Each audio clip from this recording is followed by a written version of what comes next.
আপনি বললেন রোজাদার, এটা একমাত্র জানে কে? আল্লাহ।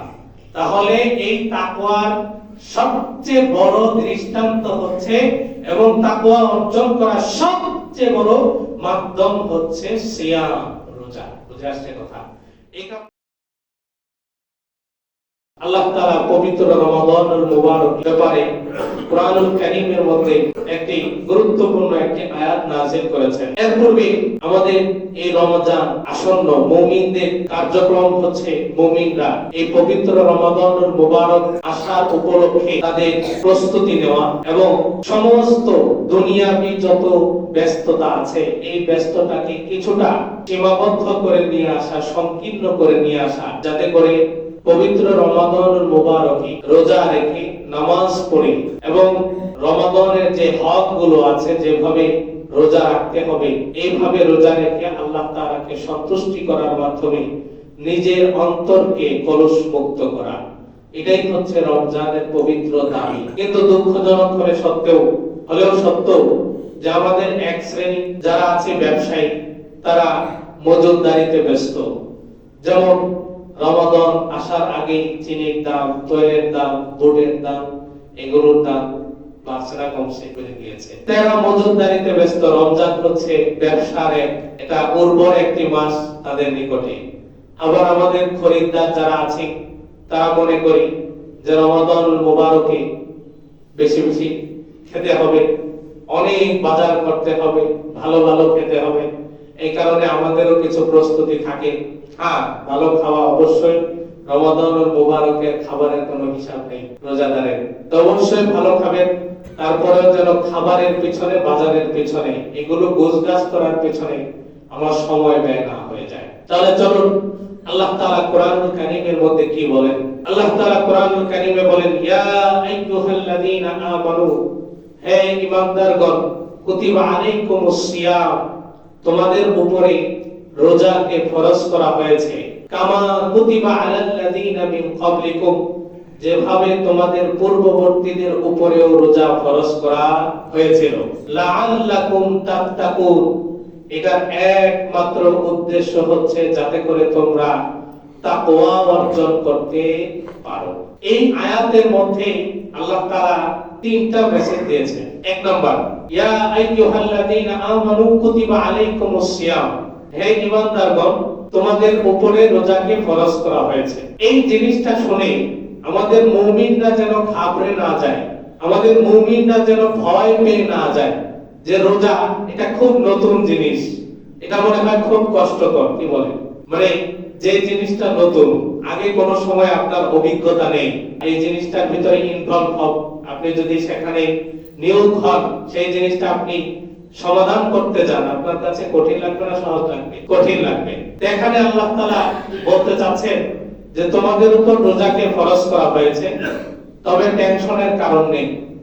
এটা, এই রোজাটা খুব নতুন কোনো জিনিস না, তোমরা ঘাবড়ে পড়ো না, তোমরা ভয় পেও না। কামা কুতিবা আলাল্লাযীনা মিন ক্বাবলিকুম, তোমাদের মতো তোমাদের পূর্ববর্তীদের উপরেও আমি আল্লাহ এই রোজাকে ফরজ করেছিলাম। সুবহানাল্লাহ। এটা বলে আল্লাহ তাআলা আমাদের ভিতর থেকে ভয়কে দূর করে অভয় দিচ্ছেন। সুবহানাল্লাহ। অর্থাৎ তোমরা কি করো না, ঘাবড়ে যেও না। যেমন হযরত আদম আলাইহিস সালাতু ওয়াস সালাম, তিনি পবিত্র এই আরবি মাসের, প্রত্যেক আরবি মাসের 14, 15, 16 তারিখ তিনি রোজা রাখতেন। হযরত দাউদ আলাইহিস সালাতু ওয়াস সালাম, তিনি সারা বছর রোজা রাখতেন, সাওমের মিসাল, অর্থাৎ একদিন রোজা ভাঙতেন, আরেকদিন রোজা রাখতেন, আরেকদিন ভাঙতেন, আরেকদিন রোজা রাখতেন, এভাবে সারাটি বছর তিনি রোজা রাখতেন। হযরত নূহ আলাইহিস সালাতু ওয়াস সালাম 2 ঈদের দিন ব্যতীত তিনি পুরা সারা বছর রোজা রাখতেন। সুবহানাল্লাহ। হযরত মূসা, হযরত ঈসা আলাইহিস সালাতু ওয়াস সালাম, হযরত ইব্রাহিম আলাইহিস সালাতু ওয়াস সালাম, এদের সম্পর্কে পাওয়া যায় আল্লাহ তাআলা তাদের উপর রোজা ফরজ করেছিলেন। ইনারাও আল্লাহ তাআলা নির্ধারিত সময়গুলোতে তিনারা রোজা রাখতেন। এই কারণে আল্লাহ তাআলা আমাদেরকে অভয় দিয়ে বলছেন, ও শেষ জামানার উম্মত, তোমাদের ভয় পাওয়ার কোনো কারণ নাই, টেনশন করার কোনো কারণ নাই। কামা কুতিবা আলাল্লাযিনা মিন ক্বাবলিকুম, আমি আল্লাহ তোমাদের উপর একটি মাস রোজাকে ফরজ করেছি, এর পূর্বেও অন্যান্য জাতির উপরেও এই রোজাকে ফরজ করেছিলাম। এরপরে আল্লাহ তাআলা এখানেও থামেননি, আল্লাহ তাআলা এখানেও শেষ করেননি যে আমরা যে আরেকটু ভয় পেতে পারি যে রোজা তো আল্লাহ তাআলা ফরজ করেছেন, যে রোজাটা হয়তো দীর্ঘ টাইম হতে পারে। আল্লাহ তাআলা বলেন না না, এটাও আল্লাহ তাআলা কোরআনুল কারীমের মধ্যে বলে দিয়েছেন আইয়ামাম মা'দুদা। এই পরবর্তী আয়াতে বলেছেন যে না, রোজা অনেক দীর্ঘ সময় রাখতে হবে না, তোমাদের এটা নিয়েও ভাবার দরকার নেই। নির্দিষ্ট কয়টি দিন, কয়টি দিন, হয়তো 29 না হয় 30 দিন আমি আল্লাহ তোমাদের উপর কি করেছি, রোজা ফরজ করেছি। সুবহানাল্লাহ। এখানে আল্লাহ তাআলা আমাদেরকে তিন ভাবে অভয় দিয়েছেন, তিন ভাবে আমাদেরকে সান্ত্বনা দিয়েছেন, আমাদেরকে নির্ভয় করেছেন যে তোমরা টেনশন মুক্ত থাকো, যে রোজাটা আমি আল্লাহ ফরজ করেছি, তোমাদের পূর্ববর্তীদের উপরে ফরজ করেছিলাম, আবার এটা দীর্ঘ সময় রাখার দরকার নেই। আইয়ামাম মা'দুদাত, এটা নির্দিষ্ট কিছুদিন রাখলেই কি হবে, আদায় হয়ে যাবে। এরপরে পরের আয়াতে আল্লাহ তাআলা দুইটি মাসআলা বর্ণনা করেছেন। কয়টি? দুইটি।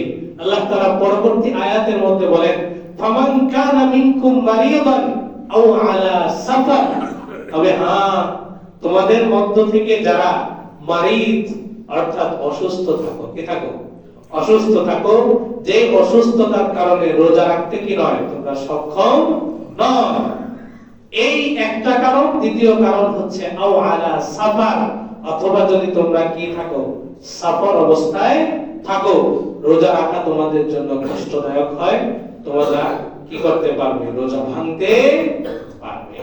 ফাইদাতুম মিন আইয়ামিন উখর, এবং যেই কয়দিন তোমরা রোজা ভেঙেছো এটা রমজানের পরে সেটাকে কি করে নেবে, কাজা করে নেবে। এখন প্রশ্ন জাগতে পারে যে আগের দিনে যেহেতু উটে অথবা ঘোড়ায় চড়ে বিভিন্ন মাইলকে মাইল সফর করত, তখন রোজা রাখাটা কষ্টসাধ্যই ছিল, কিন্তু আমাদের 1 থেকে 200 মাইল 200 কিলোমিটার চলে যায়, 4 ঘন্টা সময় লাগে, 5 ঘন্টা সময় লাগে, রোজা তেমন একটা ব্যাঘাত ঘটে না বা শরীর তেমন একটা ক্লান্ত হয় না। আমাদেরও কি আল্লাহ তাআলার এই আয়াতের বিধান আমাদেরও কি সমান? কি বলেন? সমান। কি বলেন? সমান। হ্যাঁ, সমান কোন সময়? যদি আপনার শরীরের মধ্যে ক্লান্ত আসে, ক্লান্তি ভাব আসে, আপনার যদি কষ্টকর হয়, গলা শুকিয়ে যাচ্ছে, তাহলে কি হবে, আপনার জন্য হুবহু ওই বিধান সমান। আর যদি আপনার শরীরে তেমন ক্লান্ত লাগছে না বা আপনার গলা শুকাচ্ছে না, তেমন টের পাওয়া যাচ্ছে না, তাহলে রোজা ভাঙা যাবে না। এরপরে আরেকটি মাসআলা আল্লাহ তাআলা বর্ণনা করেছেন ওয়া আলাল্লাযিনা ইউতিকুনাহু ফিদিয়াতুন তুআমু মিসকিন, যে যারা বার্ধক্যজনিত অবস্থায়, যে এমন বার্ধক্য যার আর সুস্থ হওয়ার কি নাই, সম্ভাবনা নাই, এমন বার্ধক্যে পৌঁছে গেছে, এই ব্যক্তি যদি তার রোজা ভাঙার কি হয়, প্রয়োজন পড়ে যে সে আর রোজা রাখতে পারছে না, তার জন্য কি বিধান, তারও বিধান আছে। আল্লাহ তাআলা বলেছেন ফিদিয়াতু তুআমু মিসকিন, একজন মিসকিনকে সাদাকাতুল ফিতর, সাদাকাতুল ফিতর আমাদের গত বছর কত গেছে, 95 টাকা, তাই না? 95 টাকা, সর্বোচ্চ 100 টাকা। তো একজন এই বার্ধক্যজনিত অবস্থায় যিনি আছেন, মনে করেন আপনার মা, আপনার বাবা এমন বার্ধক্য অবস্থায় আছেন যিনি একেবারে বিছানায় পড়ে গিয়েছেন, আর সুস্থ হবার কি নয়, সম্ভাবনা নয়, তো তার জীবদ্দশায় জান বাকি থাকতে তো রোজা যেহেতু নামাজের মতো কি ফরজ, এখন কি করতে হবে, ফিদিয়া দিতে হবে। তো একজন মিসকিনকে প্রতিদিন একটি রোজার জন্য একটি করে সাদাকাতুল ফিতর অর্থাৎ 100 টাকা, কত টাকা, 100 টাকা বা 100 টাকার খাবার একজন গরিবকে কি করা হবে, একজন একটা রোজার জন্য আপনার এই বৃদ্ধ বাবা মা যে রোজা রাখতে পারছে না তার জন্য কি করতে হবে? ফিদিয়া দিতে হবে। এই হচ্ছে মাসআলা। তাহলে 30 রোজার জন্য 3000 টাকা দিয়ে দিলেই এনাফ। বুঝে আসছে কথা? এবার আসুন, আল্লাহ তাআলা রোজা যে ফরজ করেছেন উদ্দেশ্যটা কি? আল্লাহ তাআলা বলেন লাআল্লাকুম তাত্তাকুন, যাতে করে তোমরা তাকওয়া অর্জন করতে পারো। কি অর্জন করতে পারো? তাকওয়া অর্জন করতে পারো। এটা সহজ ভাষায় যদি আমি এই আয়াতের ব্যাখ্যা করি, সেটা হচ্ছে আল্লাহ তাআলা রোজাদার যারা আছেন তারা সবাই আমরা কি আল্লাহ তাআলার বান্দা। কি হই?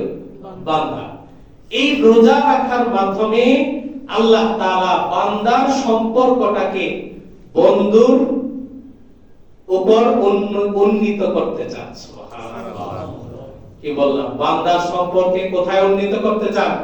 বন্ধুরূপে উন্নীত করতে চান।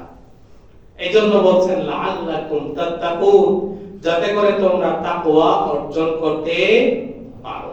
বন্ধুরূপে কিভাবে হবে? এখন প্রশ্ন হচ্ছে যে আমরা এক একজনের বয়স 50, 40, 45, 60 বছর, এত বছর পর্যন্ত রোজা রাখছি। আমি রোজা রাখছি প্রায় 18-20 বছর পর্যন্ত। এত বছর যাবত রোজা রাখছি, তারপরেও আমার সম্পর্কটা আল্লাহর সাথে বন্ধুত্ব রূপ নেয় নাই। কেন নেয় নাই জানেন? আপনার আমার সম্পর্ক এখনো আল্লাহর সাথে বান্দার সম্পর্কই রয়ে গেল। এই সম্পর্কটা বন্ধুতে কি হয় নাই? উন্নীত হয় নাই। কেন হয় নাই? আল্লাহ তাআলা কি মিথ্যা বলেছেন? নাউযুবিল্লাহ, মিথ্যা বলেছেন? আল্লাহ তাআলা কি বলেছেন? যে যদি তোমরা রোজা রাখো তাহলে লাআল্লাকুম তাত্তাকুন। এই লাআল্লাটা এটা আরবি গ্রামার অনুযায়ী আল্লাহ তাআলা যদি কোথাও লাআল্লা ব্যবহার করেন, সেই লাআল্লাটা হয় নিশ্চিতের অর্থে, অর্থাৎ নিশ্চিত তোমরা আমার বন্ধু হয়ে যাবে। সুবহানাল্লাহ। এখনো আমি আপনি আল্লাহর বন্ধু কেন হতে পারলাম না? এটা আমি একটা উদাহরণ দিই, বুঝে যাবেন। মনে করুন আমাদের গরমকালে এই সবগুলো গ্লাস কি থাকে? বন্ধ থাকে, তাই না? সবগুলো গ্লাস বন্ধ থাকে, এসি চালু করা থাকে, ঠিক না? আচ্ছা, এখন বলুন এই এসি 4টা আছে, আরো 2টা যদি লাগানোর পরে স্বাভাবিকভাবে যে ঠান্ডাটা হয়, কুল হয়, এটা যদি আরো 2টা এসি বাড়ায় দেয় তাহলে এর চেয়ে বেশি হবে না কম হবে? বেশি হবে। কিন্তু এসি ছেড়ে এই সবগুলো থাই গ্লাস খুলে দিয়েছে। এবার বলেন এসির বাতাস ভিতরে ঠান্ডা হবে না বাইরে চলে যাবে? বাইরে চলে যাবে, ঠিক না? ঠিক। ঠিক তদ্রূপ আমি আপনি রোজার মাধ্যমে আমার ভেতরে এসির বাতাসের মতো আল্লাহ তাআলার বন্ধুত্বের সম্পর্কটাকে ঢোকাচ্ছি। আল্লাহ তাআলার সাথে তাকওয়া যে সম্পর্কটা আছে, আল্লাহ ভীতি আছে, পরহেজগারিতা আছে, এটা আমি রোজা রাখার মাধ্যমে আমার ভেতরে ঢোকাচ্ছি। আমার অন্তরটাকে কলুষ মুক্ত করার চেষ্টা করছি। কিন্তু অপরদিকে আমার মিথ্যার জানালাটা খোলা, আমার গীবতের জানালাটা খোলা, রোজা রেখে মানুষকে গালিগালাজ করার জানালাটা খোলা, রোজা রেখে মানুষকে ঠকানোর জানালাটা খোলা, রোজা রেখে চোখের গুনার জানালাটা খোলা, ঠিক কিনা? রোজা রেখে আমার মুখের কথা, ভাষা, বচন ভঙ্গির গুনাহের জানালাটা খোলা, আমার হাতের গুনাহের জানালাটা খোলা, আমার চিন্তা চেতনার জানালাটা খোলা, আমার অন্তরের গুনাহের জানালাটা খোলা। এই খোলা থাকার কারণে মুহতারাম হাজির, যেভাবে এসির বাতাস ভিতরে সীমাবদ্ধ থাকে না, এইভাবে এই গুনাহগুলো আমার অন্তরের ভিতরে ঢোকার কারণে আল্লাহ ভীতি যা আমি রোজার মাধ্যমে ঢুকিয়েছিলাম এগুলো একটাও অন্তরের ভিতরে থাকে না। এই কারণে 45 বছর, 50 বছর, 60 বছর যাবত রোজা রেখেও এখনো আমার সম্পর্কটা আল্লাহ তাআলার সাথে বান্দার সম্পর্ক রয়ে গিয়েছে, বন্ধুতে আর উন্নীত হতে পারে না। বুঝে আসছে কথা? এটা হচ্ছে রমজানের প্রস্তুতির বয়ান। এই একটা রোজা রাখবো, এই একটা রোজায় যেন যে গুনাহগুলোর কথা বললাম এই গুনাহগুলো থেকে বিরত থাকতে পারি। এখন আমরা মিথ্যা, গালিগালাজ, গীবত, পরনিন্দা এগুলো কম করলেও সবচেয়ে সহজলভ্য হচ্ছে চোখের গুনাহ। আছে না নাই? এই মোবাইল একটা, ফেসবুকে ঢুকলেই গুনাহ। আছে না নাই? এই একটা মাসের জন্য এগুলো বন্ধ রাখতে পারবো না ইনশাআল্লাহ? পারবো তো ইনশাআল্লাহ? এটা হচ্ছে রমজানের প্রস্তুতি। যে রোজা রাখলাম, আপনার জীবনের পিছনে যাই রাখছেন, অন্তত নিয়ত করি যে এই রমজানটা, এই রমজানের রোজাগুলো যে রাখবো, এই রোজাগুলো রাখার ভেতরে ওই যে বললাম যে ইনপুট যা করছি আমার জানালাগুলো খোলা থাকার কারণে সব আউট হয়ে যাচ্ছে। এই কারণে ইনপুট করতে হবে এবং আমার এই গুনাহের জানালাগুলো সব কি করতে হবে? বন্ধ করতে হবে। তাহলে এই আল্লাহ তাআলা যে উদ্দেশ্য, বান্দা তুমি তাকওয়া অর্জন করতে পারবে রোজার মাধ্যমে, আল্লাহ তাআলার কথাও সত্য হবে। আল্লাহ তাআলা তো সত্যই বলেন, কিন্তু এটার বাস্তব প্রতিফলন আমি 40 বছরে দেখতে পাই নাই, 50 বছরে দেখতে পাই নাই, এই জীবন ভর রোজা রেখে দেখতে পাই নাই। যদি আমি আজকে থেকে বন্ধ করতে পারি তাহলে এই রমজানটা আমার সেই প্রতিফলন আমি নিজের চোখে কি করতে পারবো? দেখতে পারবো। আল্লাহ তাআলা আমাদের সকলকে তৌফিক দান করুন। তাকওয়া কি জিনিস? সংক্ষিপ্ত আকারে তাকওয়া হচ্ছে জীবনের প্রত্যেকটি মুহূর্তে আল্লাহ তাআলার ভয় অন্তরে জাগ্রত রেখে, আল্লাহ তাআলার ভয় কোথায় জাগ্রত রাখতে হবে? অন্তরে জাগ্রত রেখে জীবন পরিচালনা করার নামই হচ্ছে তাকওয়া। এই তাকওয়াটা অন্যান্য যত আমল আছে, নামাজ বলুন, যাকাত বলুন, হজ বলুন, এই সমস্ত অন্যান্য আমলের মধ্যে যতটুকু তাকওয়া অর্জন করা সম্ভব তার চেয়ে হাজারো গুণ বেশি সম্ভব রোজার মধ্যে। একটা উদাহরণ দেই। নামাজে আপনি আসছেন মসজিদের মধ্যে, আপনাকে কেউ না কেউ দেখছে যে আপনি নামাজ পড়তে যাচ্ছেন, আপনি নামাজি। এই যে এতটুকু কথা আপনার ভেতরে যদি আসে, আপনার নামাজের ভেতরে রিয়া চলে আসলো। কি আসলো? রিয়া, বাংলা ভাষায় লৌকিকতা। আর লৌকিকতা মুক্ত ইবাদত যদি না হয় আল্লাহর দরবারে কি হবে না? কবুল হবে না। কিন্তু সকালবেলা আপনি খেয়ে বাড়ি থেকে বের হয়েছেন, না খেয়ে বাড়ি থেকে বের হয়েছেন, দোকানপাট, ব্যবসা বাণিজ্য, রাস্তাঘাট, কোথাও আপনি সারাদিন আর কিছু মুখে নেন নাই, আপনি বললেন রোজাদার। এটা একমাত্র জানে কে? আল্লাহ। তাহলে এই তাকওয়ার সবচেয়ে বড় দৃষ্টান্ত হচ্ছে এবং তাকওয়া অর্জন করার সবচেয়ে বড় মাধ্যম হচ্ছে সিয়াম, রোজা। বুঝে আসছে কথা? এই কারণে আল্লাহ তাআলা সহজ ভাষায় বলেছেন, যে বান্দারা তোমাদের উপর আমি রোজাকে ফরজ করেছি, উদ্দেশ্য হচ্ছে লাআল্লাকুম তাত্তাকুন, যাতে করে তোমরা কি অর্জন করতে পারো? তাকওয়া অর্জন করতে পারো। নামাজের পরে আল্লাহ তাআলা তাকওয়ার বয়ান শোনান নাই, হজের পরে আল্লাহ তাআলা তাকওয়ার বয়ান শোনান নাই, যাকাত দেওয়ার পরে আপনি যাকাত দিচ্ছেন, মানুষ দেখছে, এটা যদি আপনার ভিতরে আসে যে আমি ধনী মানুষ, আমি যাকাত দিচ্ছি, গরিবরা আমার যাকাত পেয়ে উপকৃত হচ্ছে, এই কথাটুকু ভিতরে আসলেই সব বরবাদ।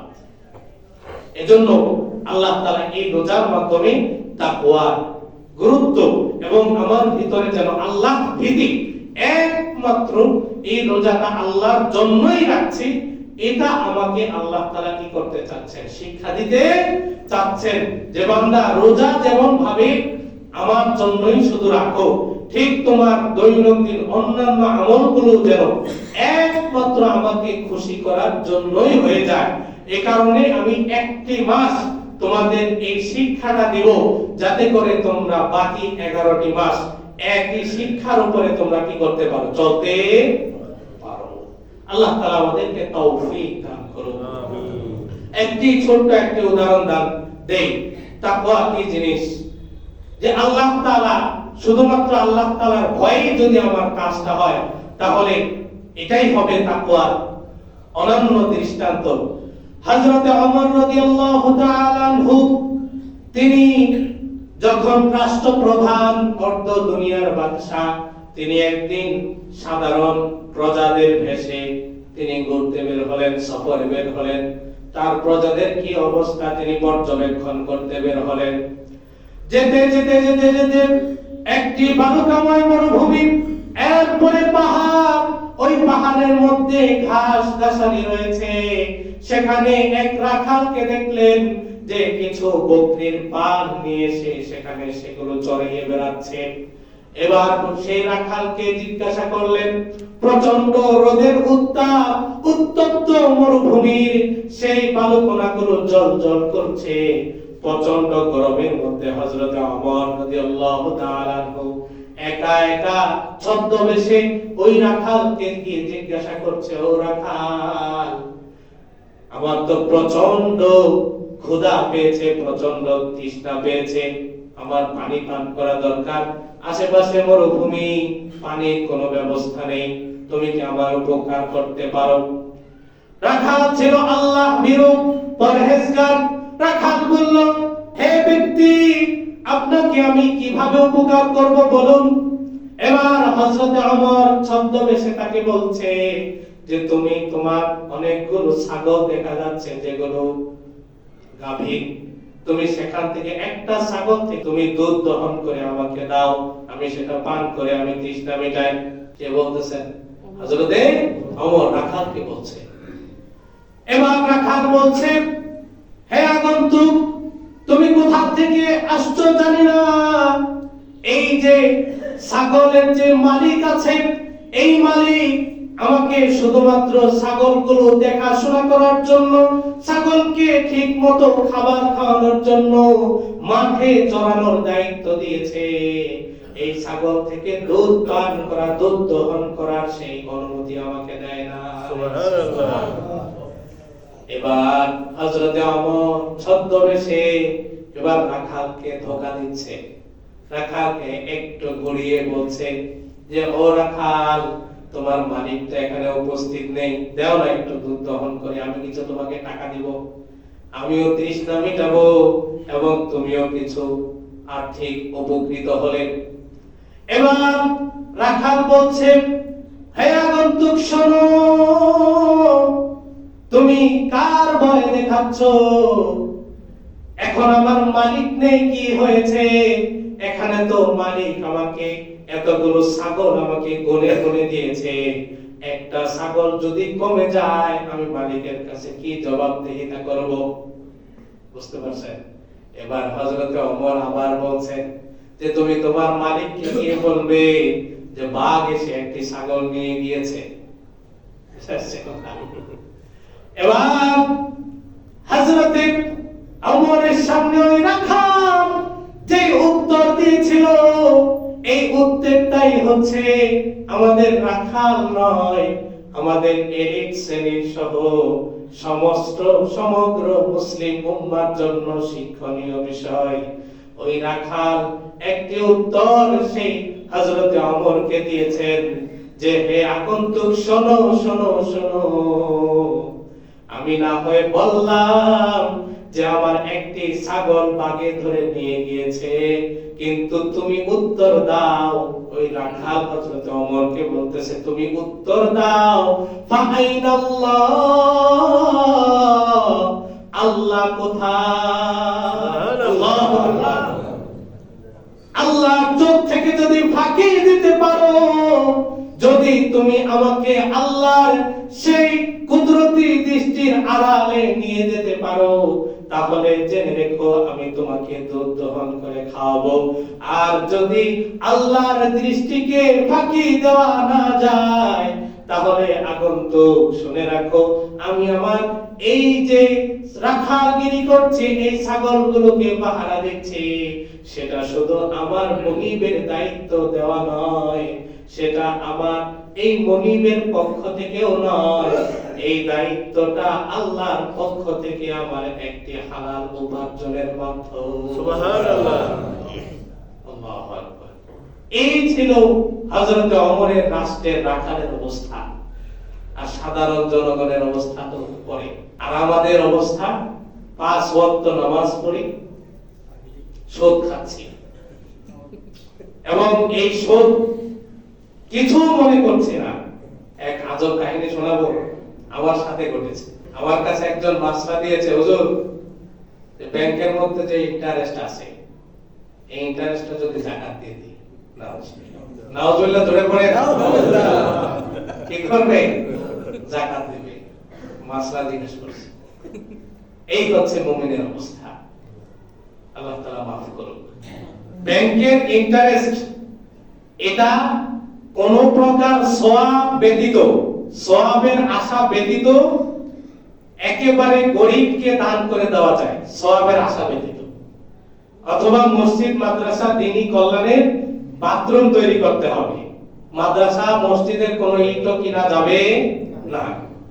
তারপরেও মুফাসসিরিনে কেরাম, মুহাদ্দিসিনে কেরাম, বড় বড় মুফতিয়ানে কেরাম ফতোয়া প্রদান করেছেন যে ও বান্দা, যে তুমি যে ব্যাংকের ইন্টারেস্ট নিলে, দান করবা তো পরের কথা, তুমি যে নিলে এই নেওয়াটাই হচ্ছে তাকওয়ার পরিপন্থী।